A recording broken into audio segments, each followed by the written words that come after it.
Today we're talking about why word choice matters. Words are not just labels, they carry shades of meaning, tone, and emotion. Careful word choice adds precision, clarity, and impact to writing. The same basic idea can sound inspiring, insulting, persuasive, or dull depending on the word chosen. For example, she spoke quietly is neutral. She whispered nervously is more specific, paints a scene. She mumbled carelessly has a negative tone and a negative connotation to it. Then we have for clarity and precision. Writing becomes stronger when vague or generic words are replaced with precise ones. General words like thing, stuff, or good often fail to convey exact meaning. Precise words make ideas easier to understand and harder to misinterpret. So we talked a little bit about this last week when we talked about pronouns, right? How we should be sometimes replacing pronouns in our writing with more specific words. I felt like this would be a good follow-up lecture to that, to kind of talk about how we can go even further and choose really appropriate words for our writing, right? The best case words for our writing. We have tone and connotation. Every word carries connotations. Feelings or associations beyond the literal definition. Choosing the right word ensures tone matches intent. Academic, persuasive, casual, etc. For example, we have slim, positive, skinny, neutral to negative, or scrawny, negative. All describe someone thin, but each creates a different impression. Variety and flow. Repetition of the same word makes writing flat or boring. Using synonyms and related words keeps the reader engaged. Variety improves rhythm and flow, preventing monotony. For example, repetitive. The speech was good. The audience thought it was good. The ending was good. So we got varied here. The speech was powerful. The audience found it inspiring, and the ending was unforgettable. I think that you guys can all see just as like a couple quick changes here can make something sound a lot better than it did in the first place, right? Like just changing a word like good that we all use all the time to describe something. It's just a general descriptive word to something that's a little bit more precise, right? A word that's more precise to what we were talking about. Persuasion and argument. Strong word choice can make arguments more persuasive by appealing to logic, credibility, or emotion. Words can highlight contrast through antonyms or emphasize credibility through precise vocabulary. Again, for example, weak. Some sources are better than others. Strong. Unlike unreliable blogs, peer-reviewed journals provide credible and trustworthy evidence. This builds professionalism and credibility. Word choice affects how the writer is perceived. Formal, precise language builds authority in academic and professional writing. Sloppy or overly casual wording can reduce credibility. For example, informal. The company messed up. Professional. The company failed to comply with safety regulations. Emotional and stylistic impact. Words create atmosphere and emotional response. The right choice can make writing vivid and memorable and stylistically distinct. For example, neutral. The dog barked. Emotional. The dog snarled viciously. Stylistic. The hound's furious growl shattered the silence. Word choice in academic writing. Academic writing values precision, concision, and neutrality. Avoid slang, cliches, and filler words. Choose words that are accurate, formal, and aligned with academic tone. For example, weak. Lots of people think the idea is dumb. Stronger. Many scholars critique the theory as impractical. Key principles to remember. Be precise. Replace vague terms with exact ones. Be mindful of tone. Match words to the context and audience. Avoid unnecessary repetition. Use synonyms and variations. Be professional. Select words that build credibility. And aim for impact. Choose words that create clarity and emotion. In conclusion, word choices shape the way readers interpret and respond to writing. It influences clarity, tone, persuasiveness, and credibility.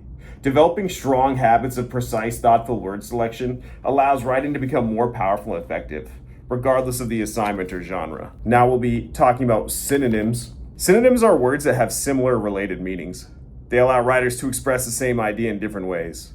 While synonyms share meaning, they're not always perfectly interchangeable. For example, happy, joyful, and content all describe a positive emotion, but each carries a slightly different nuance. Why synonyms matter in writing. They avoid repetition. Using the same word repeatedly makes writing dull. Synonyms add variety and keep the reader engaged. For example, repetitive.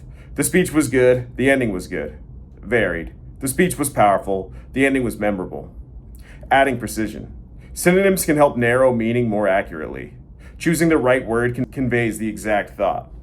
For example, walk versus stroll versus march versus trudge all describe movement, but with very different connotations. Enhancing tone. Different synonyms create different levels of formality or emotion.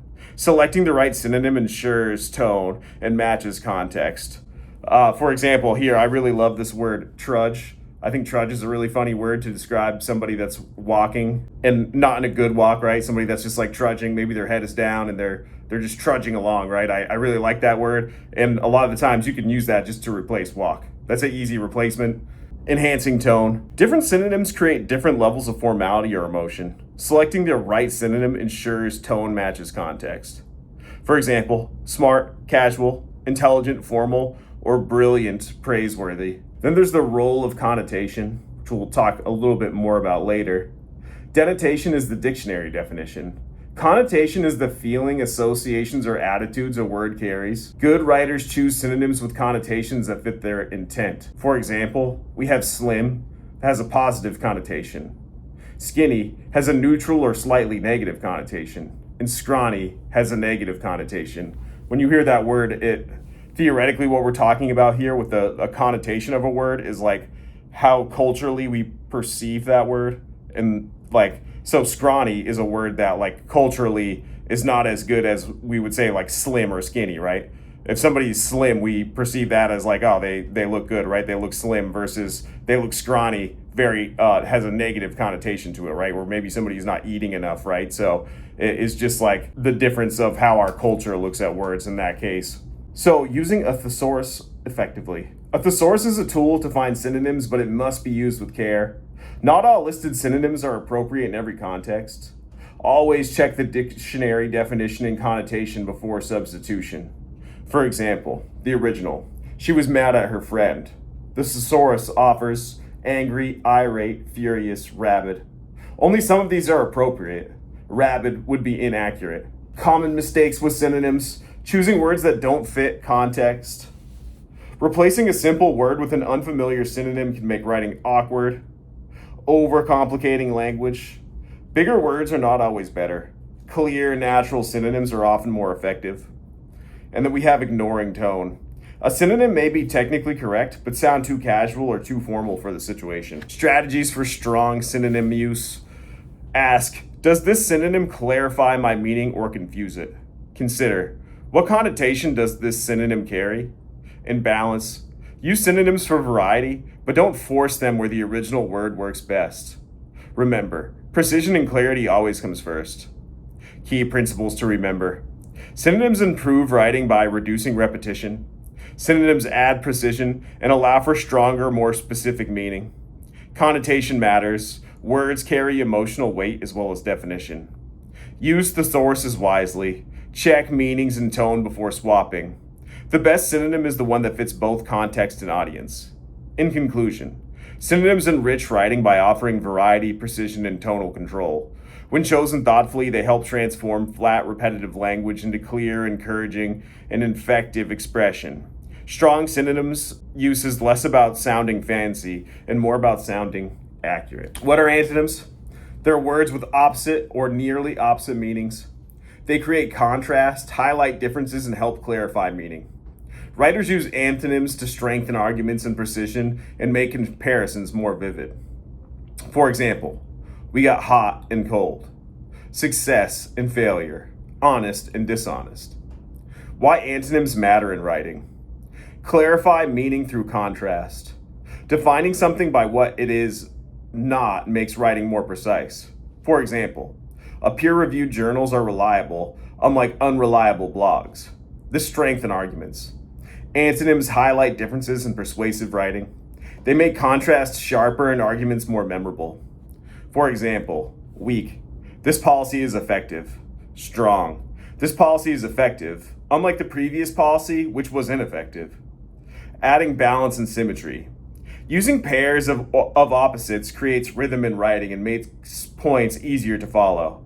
For example, freedom without responsibility leads to chaos. Responsibility without freedom leads to oppression. We got types of antonyms. Graded antonyms represent a spectrum or scale. For example, hot to cold, big to small, young to old. Then we got complementary antonyms, represent either or conditions. For example, alive to dead, win or lose, legal and illegal. And then we have relational antonyms, pairs where one term implies the existence of the other. For example, teacher, student, employer, employee, parent, child. Antonyms and tones. Antonyms can shift tone depending on word choice. Using a mild antonym versus a harsh antonym changes the impact of a sentence. For example, mild. The argument was unconvincing. Strong. The argument was ridiculous. Antonyms in academic and persuasive writing. Academic writing often uses antonyms to clarify and compare. They can be particularly useful in thesis statements and topic sentences. For example, thesis with contrast. While some scholars argue the policy is efficient, others see it as wasteful. A topic sentence with an antonym. Unlike unreliable sources, this study provides credible evidence. Common pitfalls with antonyms. Forcing contrasts. Not every idea needs an opposite. Sometimes simplicity is stronger. Overstatement. Using extreme antonyms, for example, perfect versus worthless, can make arguments sound exaggerated.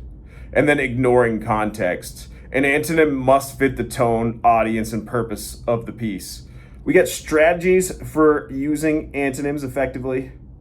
Choose antonyms that clarify, not confuse.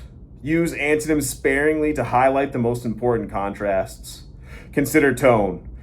Is the contrast professional, casual, or emotional? And then pair antonyms with strong examples to reinforce the difference. Key principles to remember. Antonyms create contrast and sharpen meaning. They're useful in persuasive writing, especially in highlighting differences.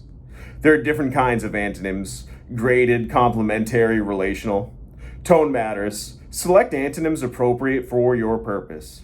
And the most effective antonyms clarify and strengthen arguments without exaggeration. In conclusion, antonyms are powerful tools for writers because they define ideas through contrast. When used carefully, they sharpen arguments, highlight key differences, and add rhythm and clarity to writing. Like synonyms, antonyms are most effective when chosen for precision, tone, and purpose. Denotation and connotation. Denotation is the literal dictionary definition of a word, the most direct objective meaning. So the meaning exactly from our dictionary, right? The meaning that the word actually has, versus connotation, the emotional, cultural, or implied meaning that goes beyond the dictionary definition. It can be positive, negative, or neutral, depending on the context. Why this matters in writing. Words with the same definition can carry very different connotations. Choosing words with the right connotation helps match tone, persuade effectively, and avoid confusion. For example, positive versus negative connotation. Childlike, positive, innocent, pure. Childish, negative, immature, silly. Both share the denotation like a child, but the connotations create opposite impression. We have neutral versus emotional connotation. House, neutral, a place to live, versus a home, emotional, warmth, family, comfort. Then we have formal versus informal. We have ask, neutral everyday word, inquire, formal academic tone, or interrogate, harsh, legal, military connotation. Connotations in academic writing. Academic writing usually favors words with neutral or formal connotations. Slang or overly emotional words can weaken credibility. For example, weak. The company's messed up the project. Stronger. The company failed to meet its project obligation. Connotations in persuasive writing. In argumentative or persuasive essays, connotation is a tool to influence the reader. Choosing words with the right spin makes arguments stronger. For example, neutral. The group planned a protest. A positive spin, the group organized a demonstration. A negative spin, the group incited a riot. Common pitfalls. Accidentally using the wrong connotation. Example, using skinny when you mean slim. Overly emotional word choice in academic essays.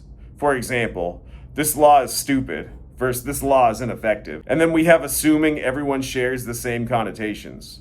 Words can carry different associations in different cultures. Strategies for writers. Always consider the tone and audience of your piece.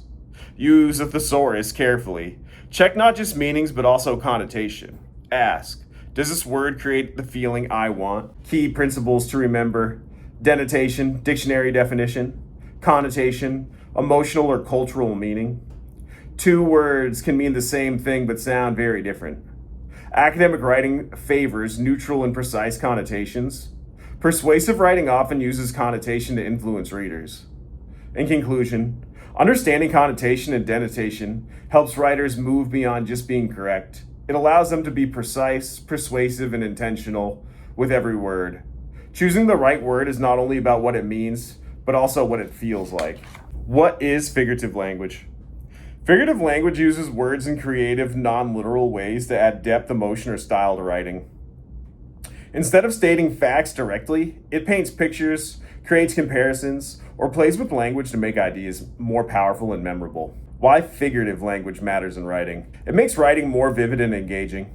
It helps readers visualize ideas and connect emotionally. And it can simplify complex ideas through comparisons. Adds style and rhythm to both creative and academic writing when used carefully.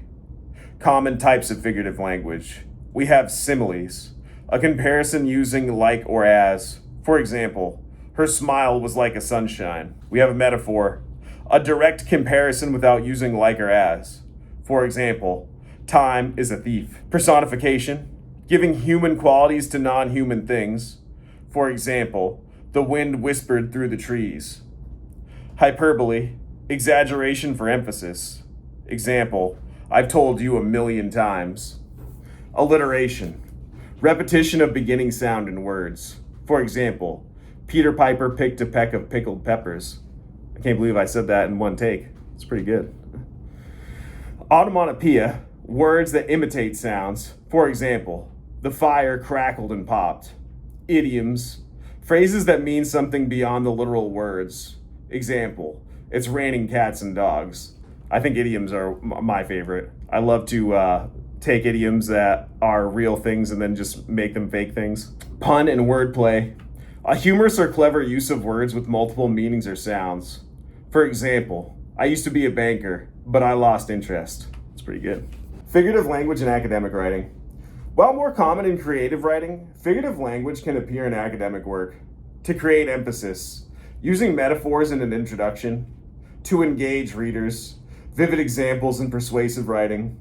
These must be used carefully. Too much figurative language can make academic writing feel informal. And then we have figurative language and tone. Figurative language shapes the emotional feel of writing. It can make language sound humorous, dramatic, poetic, or persuasive. For example, humorous, I'm so hungry I could eat a horse. Dramatic, the silence was a heavy blanket over the room. Common pitfalls, overuse. Too much figurative language can confuse or overwhelm readers. Mixed metaphors, combining clashing images. For example, we need to iron out the remaining bottlenecks. Cliches, phrases that are overused and lose impact. For example, don't judge a book by its cover.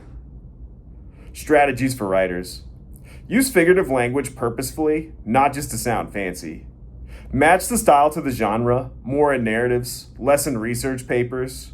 Revise cliches into fresh comparisons. Ask yourself, does this figurative phrase make my meaning clear or just cluttered? And then key principles to remember. Figurative language goes beyond literal meaning to create imagery and emotion. Common types include similes, metaphors, personification, hyperbole, idioms, and puns. It makes writing more vivid and memorable. And then use sparingly in academic writing. Use freely in creative writing. Avoid cliches and mixed metaphors for stronger impact. And then in conclusion, figurative language is a tool that transforms plain words into powerful images, whether through comparison, exaggeration, or wordplay. It adds life and rhythm to writing. Strong writers know how to use figurative language deliberately, choosing the moments when it strengthens clarity, emotion, and persuasion.